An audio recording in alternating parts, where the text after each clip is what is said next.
in the mid-60s. More of the same tomorrow through most of this week. For anything and everything Santa Clarita Valley related, go to hometownstation.com. Find us on social media at KHTS Radio. 98.1 FM and AM 1220. Santa Clarita election coverage only on KHTS. Welcome back to KHTS. My name is Jade Aubuchon, the After Hours News Director with the KHTS News Team, and I am here with Douglas Fraser, who is a candidate for the 2020 Santa Clarita City Council election. How are you doing today, Doug? It's good. Don't like the smoke. That's understandable. So, first question, and one of the most important ones, why are you running for City Council? Thank you. I've been a resident for 25 years in Santa Clarita, living in Canyon Country. I've done a lot of work with the manufactured home communities. I'm a resident spokesman for my community. On the City of Santa Clarita Rent Adjustment Panel, I was a member for several years and chairperson the last 3 years. So I've been involved with the city and helping individuals, and this is just the next step. My mission here is to try to improve the city and bring some more ethics and respect from the city to the citizens. Recently, I've been receiving and disturbing emails from the city, and I want to address that. So part of my mission is to try to bring more ethics and respect to the citizens. Well, it's definitely a noble goal, and we appreciate that sort of platform. So, related to the issues that have been going on here in our city, how do you feel the city is handling the COVID-19 pandemic? This has definitely put our community through the ringer. What would you be doing if you were on the city council? Well, I agree with the rent resolution that the city passed, trying to help the postpone the evictions. Also agree with the way they've looked into developing their own health department, and the businesses are now working with the city and trying to get the county to release or make a waiver so that we can be independent from the mandates of the county, so that we can have our numbers calculated differently and then open up sooner. So I agree with what mostly the city has been doing. Okay, and you would be going in much the same fashion if you were on the council? Correct. I would continue to try to push for our own health department, and then also continue to try to open up as quickly as can and get the schools open and activities within the city, so that we're not just sitting idle anymore. Excellent. So why don't you tell me a little bit more about going further into this COVID impact on our community, not just on the residents and the rent resolution itself. How would you help small businesses recover from the toll they're taking in this pandemic? Well, the first thing we have to do is get the cash to flow. We have to get residents and the public to start visiting businesses that are open now, so that the cash will start flowing. And if we can get the waiver from the county or the state to open more businesses or bring dining inside, that will bring the public out more. Somehow we need to look into getting stimulus to the public so that they can go back out and spend money. If we can give some incentives, then that would be better to get the cash flowing. Understandable. So just an overall stimulation of the economy. Correct. Once you get the cash flowing, then I think the businesses will respond, and then they can, in turn, chain reaction, that they'll get more business and the more cash flows, and then it's just a chain reaction. Okay. So keep on going here. Let's move into education a little bit. This has had a significant impact on our education. The specifics are a little bit different depending on the different school district, whether we're talking about Hart or Saugus or the Newhall school districts. But do you think there is anything the city can be doing to assist students at this time?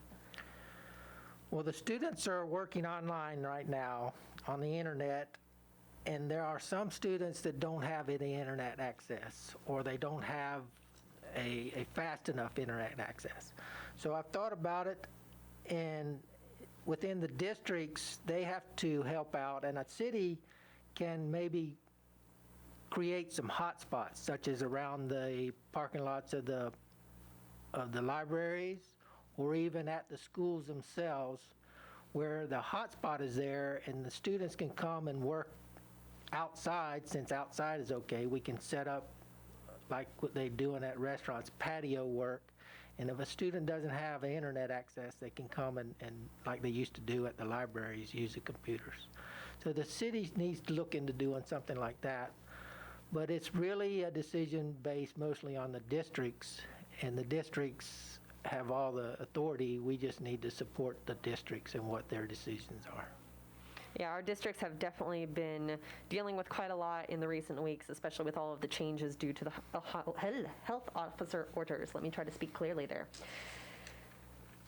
So going further into how the economy and our community is being impacted here, let's move away from COVID. A recent poll conducted by the city shows that the number of residents who listed traffic as their top concern has gone down by over 20%.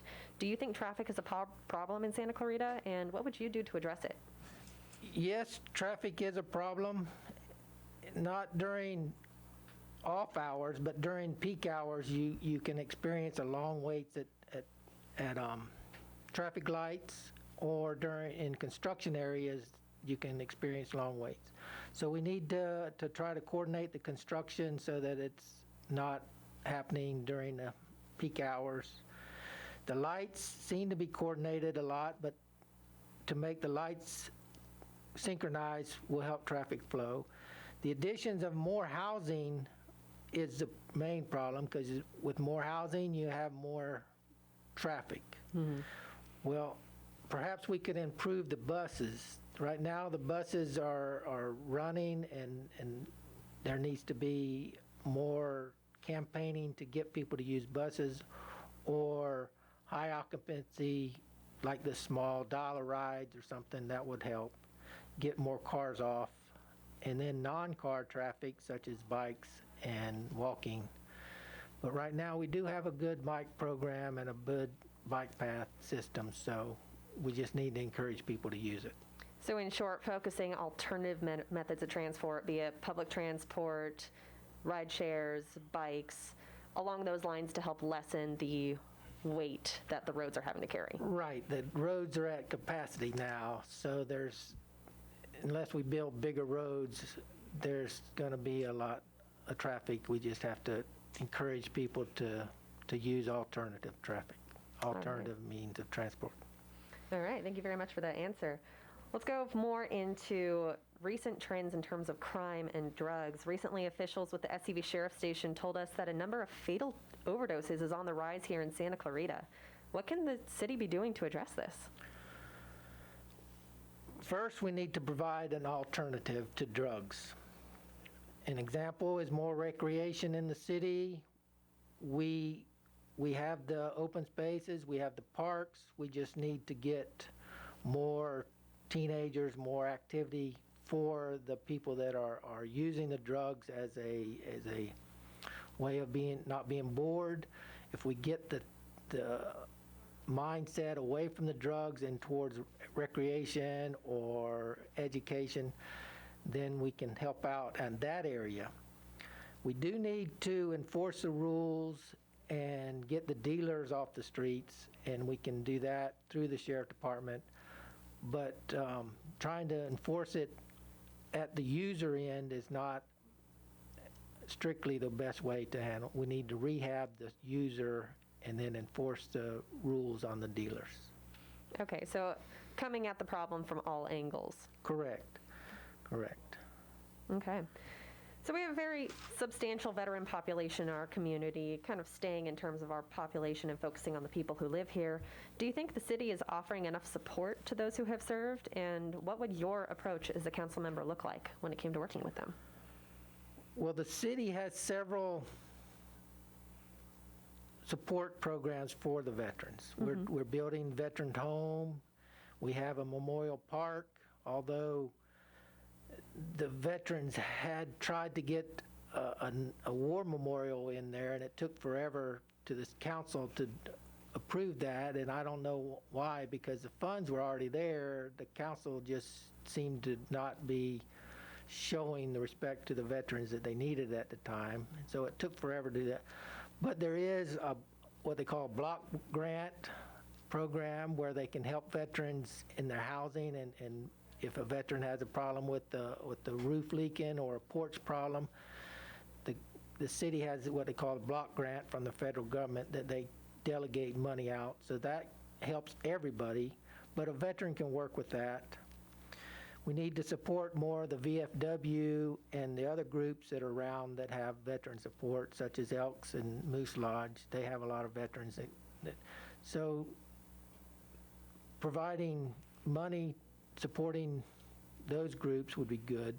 We do support seniors. We have a senior program. If a veteran is a senior already, they have a means to go to the senior center. So just put a little more money towards supporting the groups like the VFW and the housing for veterans would be my suggestion. Yeah. So do you feel like that is one of the most important issues that veterans are facing, is housing and financial support? Correct. They're having the like the PSD symptoms, and then they don't have the champagne or the chaperone type support, where if they lose their situation and it doesn't take them but a couple weeks or a month and then they fall apart, well, they need that support group, and if we can help that support group to chaperone and give them mental support, then I think they can handle the physical support after a while when they get back away from their little bit of recession. Okay. So just to clarify, we're just talking about mental and emotional support as well as financial and all the other forms of support that we can offer. Just try to cover everything and build them up from there. Right. The veterans need to trust the city so they could come to the city and say, I have this problem, and then we have either a city staff member or we have references to groups that we've supported so that that veteran can go and get the help that they need. So supporting those groups or supporting the veteran himself, herself, would be the way to improve their situation, sort of help them improve their own situation. All right. That's a great answer. So we have one final question for you. Tell me why Santa Clarita residents should vote for you in kind of a Cliff Notes version. Okay. The city needs to be more available to the citizens, such as the veterans when they tried to get the war memorial. There was a very, not suppressive attitude, but it was an evasive attitude. As a council member, I think you need to be citizen friendly. You need to be able to be available and transparent in your discussions with the citizens. And I haven't experienced that and haven't seen a lot of that. Everybody seems to be standing off. So I would like to be considered the citizen-friendly candidate, and so you can depend on me to be more available as a council member.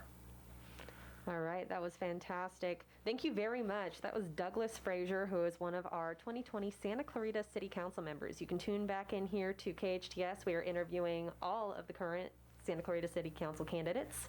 Thank you all very much for joining us. My name is Jade Aubuchon, signing off. Your hometown